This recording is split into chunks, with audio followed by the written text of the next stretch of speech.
Hello? Is it Carly? Yeah.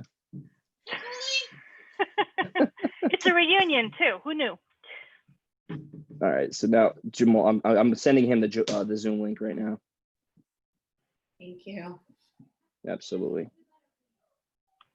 I guess if anyone sees anything funny going on in the gallery view, if you're there, if you want to alert either myself, Dr. Bebo, or Dr. Brasher, we'll take care of it. But no reason to think that'll be the case. Yeah.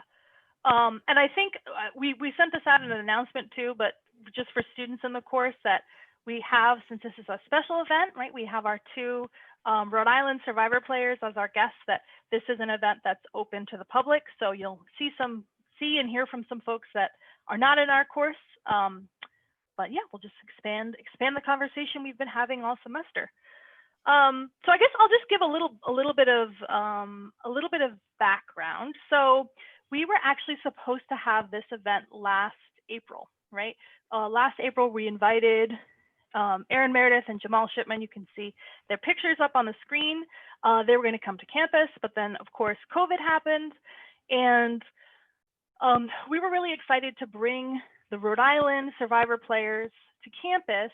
And so those of you who aren't as familiar with the show, Aaron and Jamal were on season 39, which actually aired a year ago. So it aired in fall of 2019. And I guess, Aaron, that means you filmed it the spring before. Do you remember? Yeah, we filmed it in March. In March. So March, okay. March of the same year. Yeah, we filmed in March. Okay, I can't even, COVID time is like so bizarre that I can't even calculate like how long has it been? But anyway. It's been a year. It'll be 2 years, I believe. It'll be 2 years, and then in COVID time, that's like 20 years or something. Forever. So, yeah. So basically, I myself am a Survivor super fan. I've been watching it probably since season 2, which is Australia. And my excuse has always been like, oh, it's very sociological. And in many seasons it is, but I think season 39 in particular, there were so many conversations, topics that came up that were of interest to sociologists and anthropologists. And, you know, issues about race and gender particularly came up, but Survivor throughout the years has sort of pushed the envelope on a lot of things with, gender identity and sexuality and age, particular topic of interest to me. But basically last fall, it turned out that a number of colleagues in our department were watching the show. And we realized pretty early on that part of the reason we were watching it is because there was a number of Rhode Islanders on the show. And I actually looked it up at one point, and season 39 had the most Rhode Islanders of any season. But prior to that, there'd been Richard Hatch, so the first ever winner, I believe, is from Newport. And it's funny because when I've mentioned this to people, people are like, oh yeah, I knew that, as it's like a Rhode Island fact. I'm not originally from here, but I've been in Rhode Island for 6 years. Yeah, so we had this nice Rhode Island connection. And then Dr. Bebo, if you want to explain your connection too. Sure. So my daughter attends the school that Jamal used to work at. And so he was her advisor for a student club that she participated in. And so everyone at the school, of course, was very excited when Jamal was going to be on the show. So as a family, we had never watched Survivor. So it was sort of our introduction to it. And Professor Brasher's office is across the hall from mine. And so the next day, like, we would find ourselves every week in the hallway, just like talking about the intricacies of what was going on in the season. And that was sort of how this idea was born, to try to bring the Rhode Island players to campus and to try to talk specifically about, you know, the sociological issues that seem to play such a prevalent role in this particular season. Yeah, and I think Jamal is with us now too. Yes, he is. It says Aaron Meredith. But I'm having, let's see if we can get the, I think we may, oh, hey. You're unmuted. Hey, all right. You muted me. I think I clicked Aaron's link, unfortunately. I gotta, is there a way for me to find mine so I can have my name? Because I'm not trying to represent this dude. Oh, okay, there's my name. I just made Excellent. I thought that was excellent. intentional. You're welcome. No, definitely Aaron not. said you were going to I would come and never. show him up. So Sorry before for we being get late. started, I I just apologize. want to let people know, you know, we have questions that our students submitted ahead of time, but I'll also be monitoring the chat. So if people have questions at the end, we're going to stop recording after the panel is over. And there will be an opportunity for people to ask questions or to have questions answered. So if at any point, you know, in the first half of the hour, if people want to type any questions into the chat, I'll be kind of monitoring that. Great, thank you. So we'll spend the first 45 minutes or so. I'll be the host. I'll be asking questions to our two guests. Many of these questions were generated by students that are in our course. So I guess, Aaron, you were here first. If you want to just quickly introduce yourself, sort of tell us where you live in Rhode Island, what do you do for work, anything else that you want to share with our audience for now?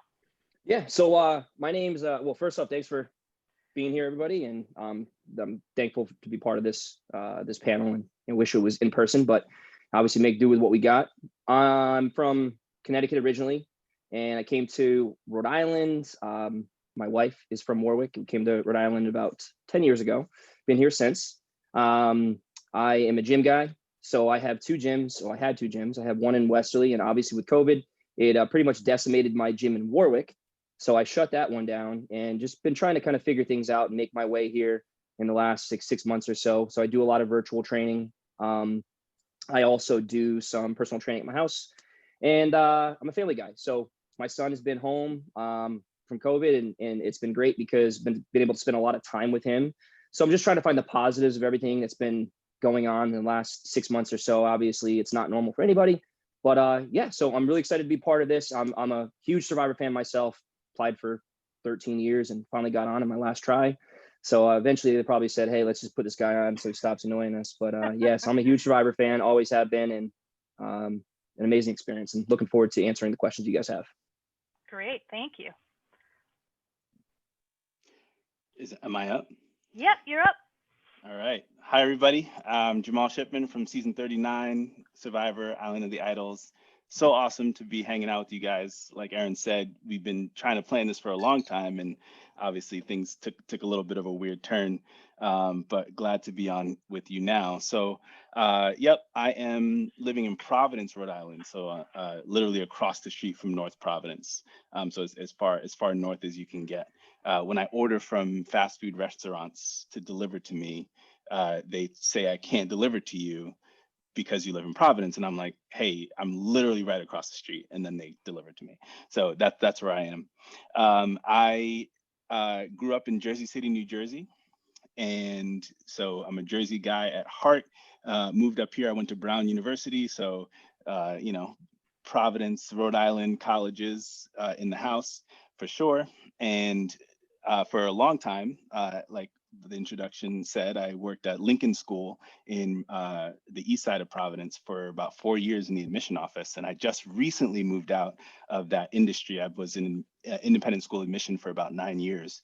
And now I work for a software company doing consulting for admission offices on the software side. So that's my state of things. And so it was actually, I'm very fortunate in that it's a job that can easily be transferred to working at home. So where I am standing right now is where I've been standing for the last 6 months, just kind of doing my job and making things work like the rest of us. Yep, but we at least have our virtual get-together Survivor experience tonight, especially because there's no Survivor on, right? We gotta wait a little while for the next season. It's the worst. It's the worst. Fantastic. So like I was saying, I have some questions that students have generated, we've generated, but I hope we can have a nice conversation. And if Jamal and Aaron as our guests, if you have questions for each other, so I know you know each other well, but anything that comes up, you know, chime in. Can I interject for 1 second before you start? Sure. To all the students on, if it is possible, I would love it if you could turn your camera on. It would be really nice to be able to see you all. If you can, I know some people are maybe not in a situation where they can, but it would be nice to just kind of take a look and see who all is here. So if you could, I would appreciate that. Nice to see you all. Yeah, and just to reiterate, like you won't show up on the recording. The recording is just the like key people. So if that's making you nervous too. But I appreciate that. I always think, so I teach online classes now, of course, and it's always, am I going to teach into the void today, or will there be humans looking back at me? It's so nice. Yeah, great. So just a question to kick us off. Just curious about, this is kind of a big question, but how was like your experience, like what you went through day to day on the island different from the final edit, right? So how different was your experience from sort of the narrative reconstruction that we in the audience got to see? Aaron, you were here all right. first, so let me Okay. get out of the way here. So, you know, being a huge fan of the show, I was super critical of people's moves and why are you doing that? It's so stupid. And what are you thinking? Can't you tell this person is not with you? You know, and at home watching the show, you have the ability to have the whole story. Well, the story that Survivor wants to show, you're able to see the pieces that are going on. So there are obviously things that you're seeing as a viewer that we're not seeing as we're going through it. There could be a conversation that Jamal and Tommy are having that I'm no part of at all. You might think that I should have known that this conversation was happening, but I didn't. I didn't have that information. So obviously playing the game and then watching the game after playing the game, I kind of have taken back a lot of negative things that I've said about players in the past and their boneheaded mistakes, because you don't really get the whole picture when you're out there. Obviously, you're deprived of food, you're tired, you're away from your family, you're not thinking properly all the time, and you don't have the full picture of what's going on. So my experience and through my eyes wasn't shown for on the whole time Survivor's airing. They can't do that. They're not going to have a show Aaron Meredith and Survivor, right? That would have been boring. That's the spin-off, I think. Yeah, you know, it wouldn't get picked up. So sure wouldn't. Hey, can you put him back on mute? Can we do this like the presidential debate? He's muted when I talk. Absolutely not. So, you know, it's one of those things where obviously I have a new appreciation for the show, for the players who have played the game before, because as a player, you don't have the information that's going on out there, and your edit is your edit. You can't really control that. What's shown is what's shown. But my experience in certain situations was drastically different than what was aired on television. So that's mine. The thing I would add to that, I agree with everything that Aaron just said. But the thing I would add is, it's when I was out there, and I think I've said this in a couple of podcasts before, but it's so true that when you're doing the show and you're moving through the drama of whatever's happening, you are 100% in your own mind the protagonist of the story, right? So as it's happening, you're like, oh man, like this sucks. I'm having a hard time. I got blindsided, right? Whatever. This is gonna show me like being emotional and being hurt and upset that I got blindsided by my tribe, and how dare they, and they were so wrong, and everyone's going to see how terrible my tribe was to me, right? And like that's what you're thinking as you're kind of going through it. And so when you watch it and you start seeing how they show it, you're like, oh, nobody cares about what my emotional experience is. Like I'm just like the fool that was, you know, not paying attention, or, you know, not you know, sleeping, you know, before tribal, or whatever they decide to show, right?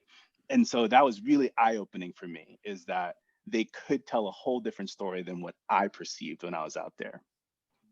So that's what started me being really critical, actually, of the choices that they could make. Because, and I know we'll get into this a little bit later, but I just want to say right at the top, the editors and the producers can tell whatever story they want. They really, really can.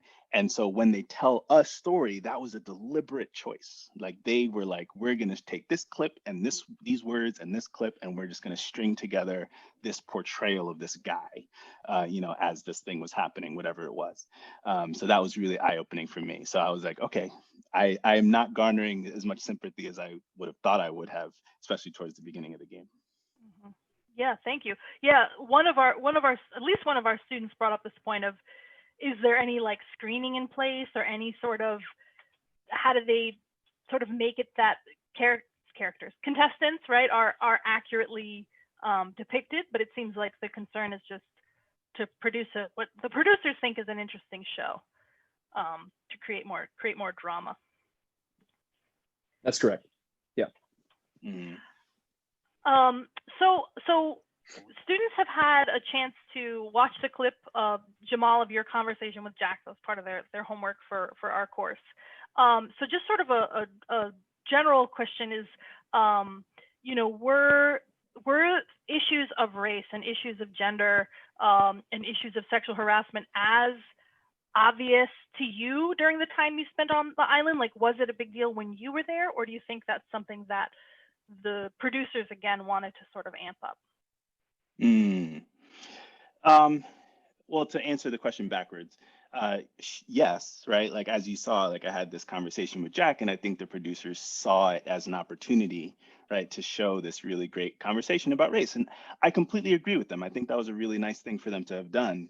At the time, and for many months after, I was like, there's no way that they're showing that, because it was inconsequential, right? Like, it didn't necessarily affect the storyline. It didn't have anything to do with the tribal that night, right? It was just like a character moment for the two of us. But I think it was really powerful that they did, because I think they saw in what all played out an opportunity to tell a more complex story and a more rich story about what it's like to talk about race. But what I will say is, the way race played out was really interesting, because at first, when I was originally on Vokai, the first iteration, I was with Lauren. And me and Lauren had a number of moments that were never showed, but, kind of stitched together our relationship, where we just looked at each other, right? Just a little bit of a look at each other when somebody said something out of pocket, and we were like, did you just hear that? Did you, right? We're good. Okay, we understand what just happened just now, right? And we had a number of those, and that was so nice, right? It was so nice to not feel alone. And then, of course, the tribe swap happened, and then Missy and Aaron and Lauren are all in the same tribe, and I'm over on by myself on Lyro. And it wasn't immediately apparent, because I had gotten into good relationship with Janet and Jack, and getting to know Karishma and Tom and all these people. When that moment happened about the do-rag, it was like a slap in the face in terms of being confronted with the moment when I realized that other people were seeing me a certain way, right? Of like, oh, this is why he said that thing, and he would not have said that to anybody else. So, and Aaron and I have this debate often about, does Survivor mirror life? And we can have that debate forever and ever. But I think in this moment, it really does, where anybody who's of color in the room right now can understand that moment where you're confronted with the ways that other people perceive you. And you're just like, that's a reminder that I'm living in the society still. So that's what I'll add to that. Yeah, I mean, a few students also brought up the fact that they've seen similar conversations or other sort of microaggressions in reality TV, and it's just sort of glossed over. So I think it's interesting to think about, again, like you're saying, like, why did the producers make the choice, right? Why did they do that this season when other conversations have probably happened in previous seasons as well? Yep. I'm not sure. I think the producers have gotten some backlash from past contestants that have voiced their concern about, why would you not highlight this situation? This was a big moment for me. I'll use Julia as an example in the season before ours, I believe, where she had an issue, and she spoke about this in a blog, where she literally spent an hour in confessionals, when that's where they pull us aside, the producers pull us aside and ask us questions. she spent an hour in confessionals plus talking about this situation and was very emotional and was upset about that. But yet they chose to protect this person and not show her feelings and where she was hurt and where she was destroyed. And I think it's just a matter of, again, they've got a show, they've got a storyboard, they've got people that they need to fit in a certain spot. And they protected this individual and kind of did a disservice to Julia. And that was just the most recent situation where I think Survivor eventually said, all right, you know what? You want issues of social injustice? We're going to give you a bunch of them in one season. And that's what you see with season 39, because you could have easily, I'm assuming with season 1 through 38, taken and highlighted unique situations that mirrored issues in society and highlighted them. But Survivor chose to not do that. But with our season, they decided that they were going to use season 39 to show, hey, look, we're listening. Here you go. You want it? Here it is. Mm-hmm. Very interesting. Yeah, because as a watcher, I definitely think that's something that the show claims that they do, right? That Survivor is going to be this microcosm of the U.S., right? It's going to reflect. And again, you said you had a debate about that, but again, it's just interesting to me to think about why your season, why season 39. Awesome. If we could go back, since we already opened the can of worms, Jamal, about your conversation with Jack, because students had a lot of questions about that. Sure. So it was already after you'd done the tribe swap, because I don't remember the timing of it. Mm-hmm. Do you think the conversation would have gone differently if you didn't already have a friendship with Jack, or did this help strengthen your friendship?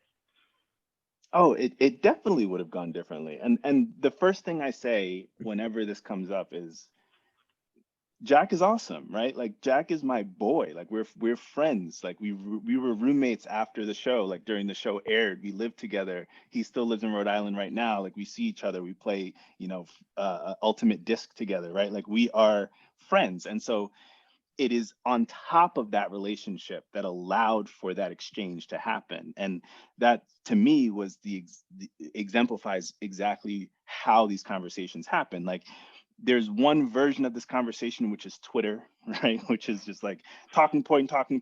You're not listening to me. I'm not listening to you. And it devolves into weirdness, right? Like, social media is strange. But when you have a relationship, I actually think that's the place where you start to have the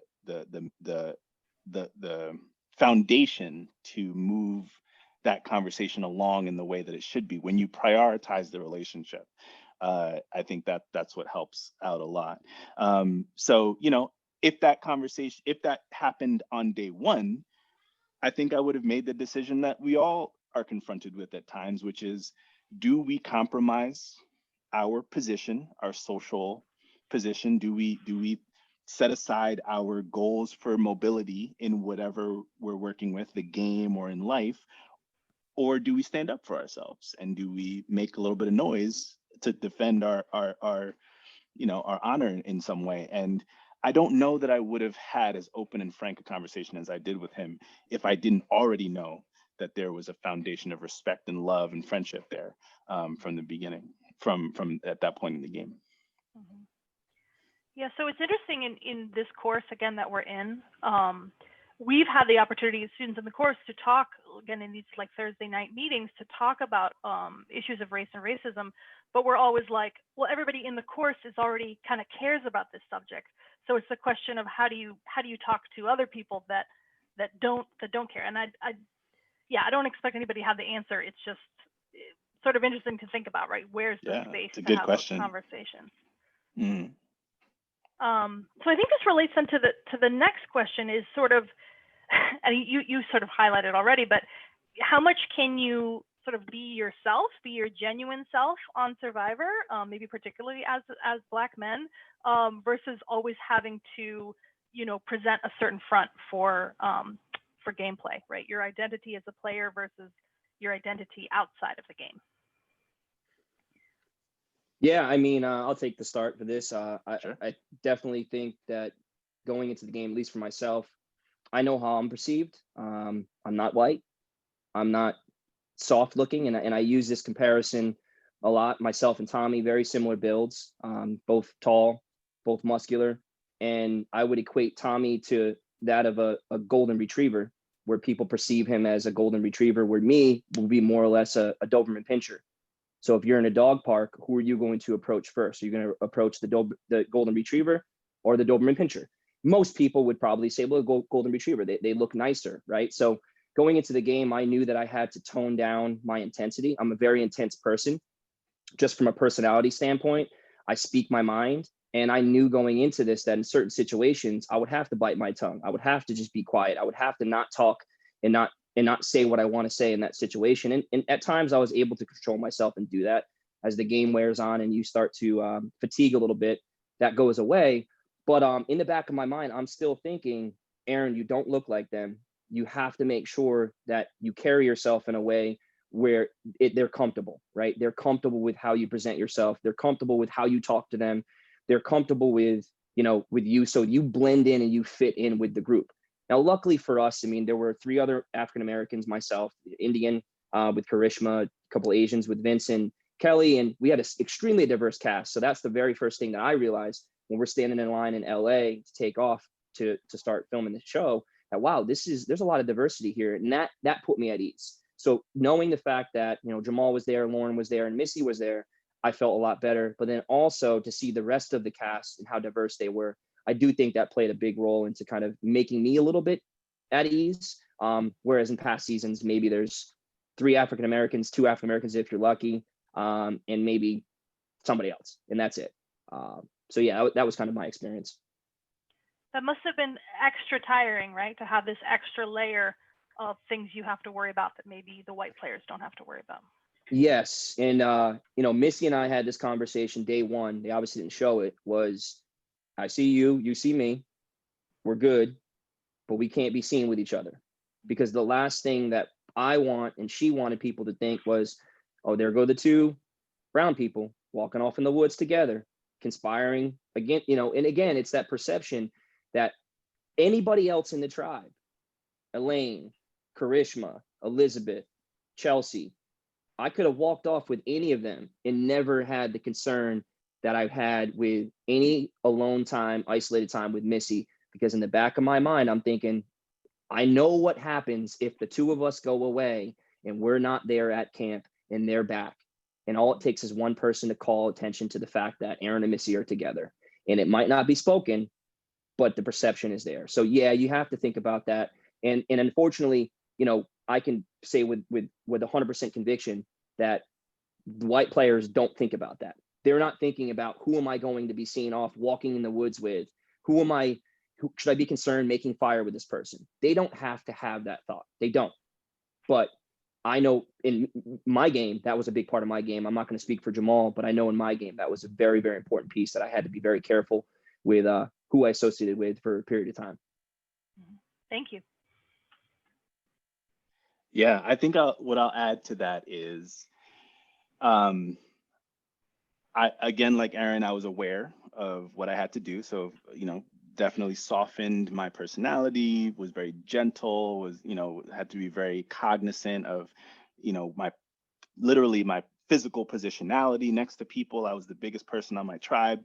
But here's a little wrinkle about the way Survivor works is after a few days, that went away because I started to get to know my tribe, right? Like they started to become my friends. We worked on the shelter together. We're out collecting coconuts. We're sleeping in the same place, right? Like, so my defenses went down. And what I realized was when the swap happened, it was all too easy. And Aaron can attest to this because he's shared with me some of the things that were said. When the swap happened, it was all too easy for Lauren, Tommy, Dan, and Jason to paint me in a way that was an extremely negative light to the new Lyro, right? So the people that knew me were like, oh yeah, Jamal's cool, like he's like, we're good. But in terms of like Survivor strategy, they utilized what I will call, they harnessed the power of stereotypes to advance themselves.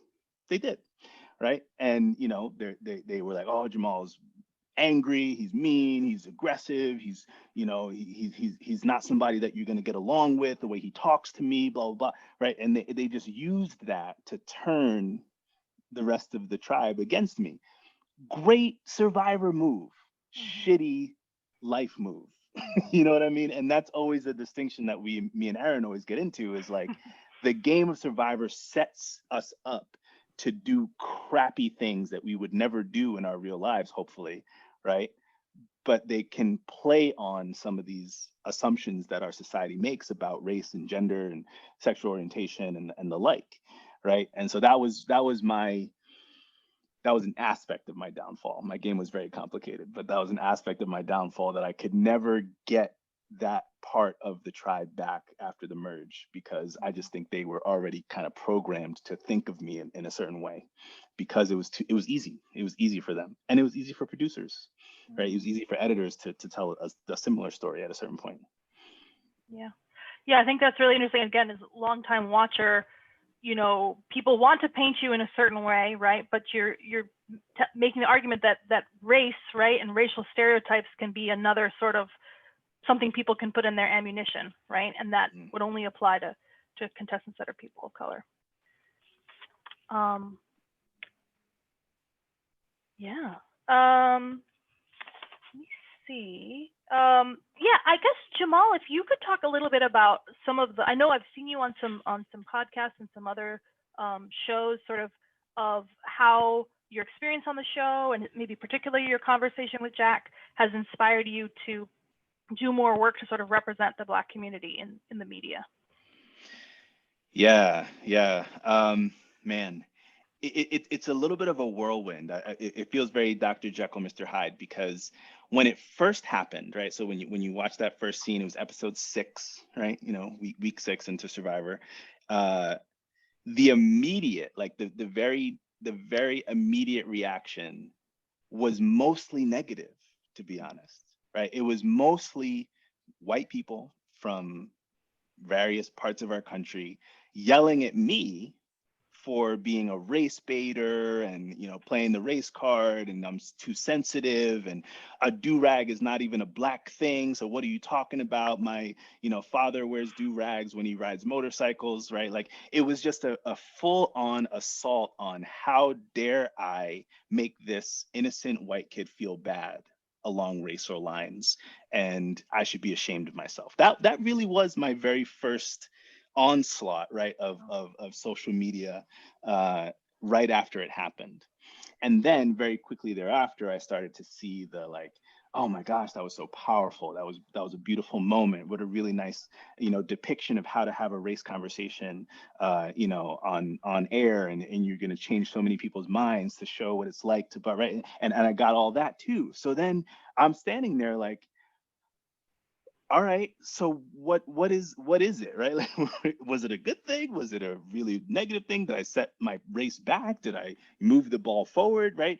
And it just, that dichotomy really just highlighted for me how complicated this conversation is around race, right? That and that conversation, as you all saw, went the best it could go. Like, that was 99% good, right? A harm happened, a word was said, we had different understandings about what was going on there.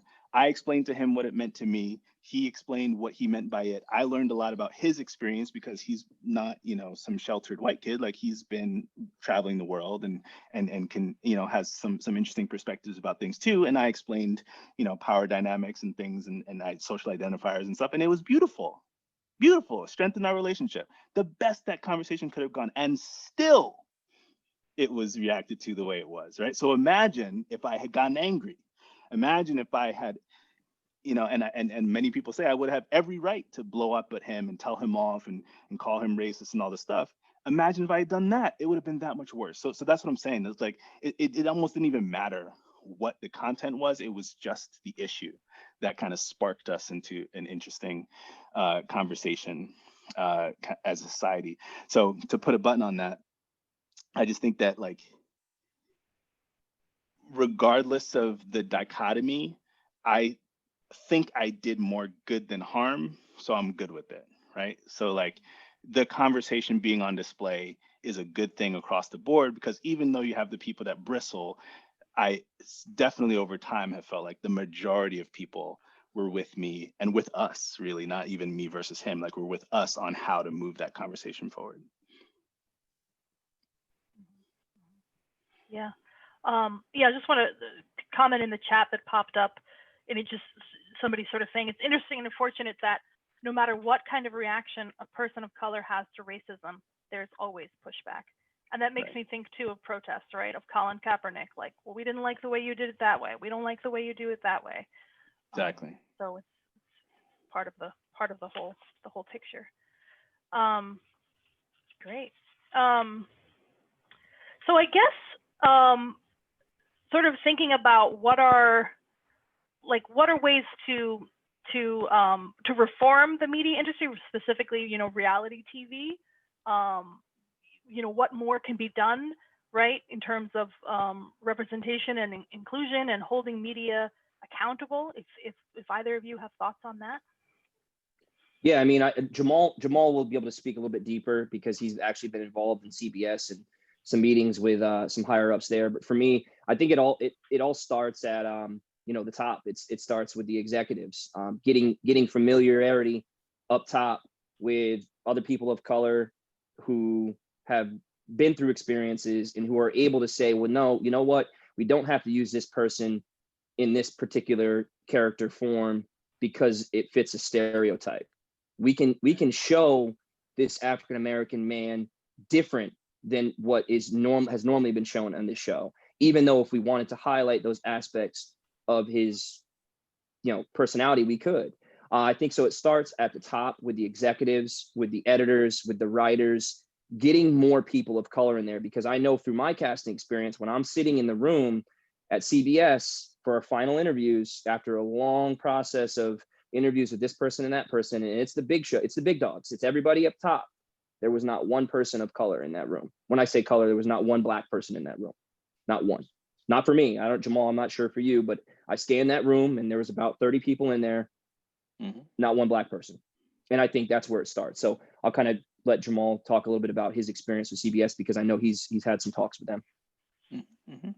Yeah, right. So if you have been seeing at all some of the action that's been taken by a couple of coalitions, actually. So the core is there's two cores. It's me, Jatia Hart, Bryce Isaiah, and Julia Carter have kind of gathered to do a lot of podcast and panel discussions and have meetings with CBS executives to drive exactly the point that Aaron's talking about: representation on all sides, in front of the camera, behind the camera, post-survivor opportunities, because for too long, if you ever have a chance to listen to Earl Cole, that's his name, Earl Cole, talk about his win, and the press that he was forced to do was like, random radio station in the middle of nowhere, America. And he was like, wait, you have your first Black male winner and you're not putting me on these stations and these channels and these radio shows. And it's like Survivor didn't know what to do with the Vesepia, right? With an Earl, with my guy, Jeremy Collins. Jeremy, Yeah. Jeremy Collins, right? They don't know what to do with them because it just doesn't fit the demographic. And so that just speaks to it, right? That whenever we talk about systemic issues, that's what it is. Like, the system of Survivor was not designed to incorporate the experiences of different kinds of people. That's what systematic problems means, right? And so that's exactly what we're pushing forward. Then you have the other side, which is Sean Rector and Philip Shepard and Jolanda Jones, and those people pushing as well. And so we've had some really amazing conversations with Jeff Probst, with the head of CBS, to move us along, to talk about the petition that we put out, and to kind of increase the visibility of the issues of people of color on these shows. So I don't know if anybody of the 10 people who decided to turn their camera on, are we Big Brother fans also? Were we watching Big Brother as well? Yeah, a couple. All right. So that Big Brother this past season, I think did an incredible job. I'm just going to say that. I know the bar is low, but I think they did an amazing job of highlighting, right, people of color's experiences and really touching strong, issues of what they wrestle with as they're playing that game. And I think it can only go up from there. That's great. So we're seeing some positive change, and I would imagine it's because of the activism of several sort of alums, right? Mm. I wonder, Dr. Bibo or Dr. Zazula, if you have any questions before we open it up to the floor. Maybe for Aaron, when you got your last immunity, individual immunity challenge, before getting voted out, you and Missy, who also had won immunity, made a point. Missy made a point that to Jeff Probst that she thought he should have mentioned that 2 African Americans both had immunity necklaces at the same time, because representation matters. So in terms of like the side that people see, like why do you think that's so important, and how is that something that's often missing from I think, people of color? I think it's important, just to highlight that for Survivor, to hopefully drum up a little bit more minority viewership, because I mean, again, Survivors is painting a story and telling a story from the eyes of somebody who's white, and it's for people, that if you look at their demographic, that's just who watches Survivor. So, potentially by highlighting something like that could bring in more African American viewership, some more minority viewership. And I think Missy was just kind of trying to point that out, to say, hey, look, like, Jeff, FYI, Aaron and I held the necklace at the same time, and you didn't make one single reference to it at all. You didn't ask us questions at all. There was 0 questions that were posed to either myself or Missy for winning immunity, let alone the 2 of us winning immunity together. So I think just kind of letting Jeff know, like, hey, look, this is something that you might want to point out if you're looking to get more minority viewership. And, again, they showed it. So that shows me that because they aired that clip, because they easily could have snipped that out, right? There's so many sound bites that get lost in the mix, in the sea of hours and hours of footage, but they chose to show that one little clip and that one sound bite. And to me, that shows that there is some positive movement going forward, that they do actually want to change, that they took her words and said, you know what, yeah, we probably should highlight these things a little bit more to get that, get more viewership from a demographic that we don't currently have. Mm-hmm. Well, here's an interesting thing that Jeff said in response to that, right? Because when Missy brought it up, Jeff was like, well, I don't know. Like, if I did bring it up, then I would be afraid that I was like the old white guy who was, calling attention to race, and I didn't want to seem, insensitive in that direction, right? And when I look back on that exchange, it really does highlight for me what's complex about race, right? Because you do have both sides of this issue, right? You have the people that are like, no, call that out. Like, that is special. Like, the first this, the first that, like, you hear that in the news all the time, like Kamala Harris, the first, like, Black woman to be vice president. Like, we're calling it out. And then you have other people who react on the other side of it, which is like, well, we just want equality. If you want to be treated the same, then it shouldn't be remarkable that Black people can achieve the same things as whites. So my response to that is, we're not there yet. We're just not there yet, right? We're not at a place where we have an equal enough society where being the first Black person or the first Black duo to do a thing is unremarkable. It is not that right now, right? And so it is remarkable, it is amazing, and it is an opportunity to encourage us to achieve that eventually, but we're just not there yet. And I thought that was really a really powerful moment. I'm really glad Missy did that. And while I'm upset that Aaron beat me in the first, individual immunity challenge, I'm glad it was him if it was going to be anybody. You know what I'm saying? All right, that's great. So I think we should go ahead. I'll stop the recording, and I think we should open it up to folks. And I know a couple of questions came in the chat, and I know we've been talking sort of about like big ideas, race and representation. But if folks want to ask questions about being on reality TV too, please do so. I know I have questions if nobody else does, but let's go ahead and I'll stop the recording and we'll open it up to the floor.